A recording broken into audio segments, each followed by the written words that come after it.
Centurion test हारिला Bharat. 3 दिन खेल सारीदेला दक्षिण आफ्रिका।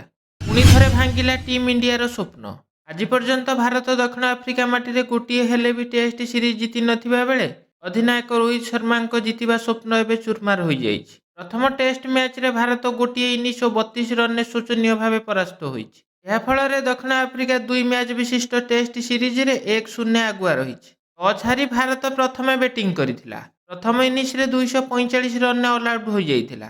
ଜବାବରେ ଦକ୍ଷିଣ ଆଫ୍ରିକା 408 ରନ୍ରେ ଅଲ୍ ଆଉଟ୍ ହୋଇଯାଇଥିଲା। ତେବେ ଏହାପରେ ଭାରତ ମାତ୍ର 131 ରନ୍ରେ ସମସ୍ତ ୱିକେଟ୍ ହରାଇ 32 ରନ୍ରେ ପରାସ୍ତ ହୋଇଥିଲା। ପ୍ରଥମ ଇନିଂସରେ କେବଳ କେଏଲ୍ ରାହୁଲ ଶତକ ଅର୍ଜନ କରିଥିବା ବେଳେ ଦ୍ୱିତୀୟ ଇନିଂସରେ ବିରାଟ କୋହଲି ଅର୍ଦ୍ଧଶତକୀୟ ପାଳି ଖେଳିଥିଲେ। ଅନ୍ୟ ସମସ୍ତ ଭାରତୀୟ ବ୍ୟାଟ୍ସମ୍ୟାନ୍ ଫ୍ଲପ୍ ସାବ୍ୟସ୍ତ ହୋଇଥିଲେ। ଖରାପ ବ୍ୟାଟିଂ ବୋଲିଂ ସାଙ୍ଗକୁ ଦୁର୍ବଳ ରଣନୀତି ଭାରତର ପରାଜୟର ମୁଖ୍ୟ କାରଣ। ଦକ୍ଷିଣ ଆଫ୍ରିକା ମ୍ୟାଚକୁ 3 ଦିନ ମଧ୍ୟରେ ଶେଷ କରି ଦମଦାର ବିଜୟ ହାସଲ କରିଛି। ଦକ୍ଷିଣ ଆଫ୍ରିକା ଦ୍ୱିତୀୟ ଥର ପାଇଁ ଭାରତ ବିପକ୍ଷରେ ଇନିଂସ ବିଜୟ ପାଇଛି। ପୂର୍ବଥର ମଧ୍ୟ 2011ରେ ଏହି ସେଞ୍ଚୁରିଆନ୍ ଦଳ ଭାରତ ବିପକ୍ଷରେ ଇନିଂସ ବିଜୟ ହାସଲ କରିଥିଲା। ଭାରତୀୟ ବ୍ୟାଟରମାନେ ଉଭୟ ଇନିଂସରେ ଦକ୍ଷିଣ ଆଫ୍ରିକା ପେସ୍ ବୋଲିଂକୁ ସାମ୍ନା ନ କରିପାରି ଧରାଶାୟୀ ହୋଇଛନ୍ତି। ରୋହିତ ଶର୍ମାଙ୍କ କ୍ୟାପ୍ଟେନ୍ସିରେ ଦଳ ପ୍ରଥମ ଥର ପାଇଁ ଇନିଂସ ପରାଜୟ ବରଣ କରିଛି।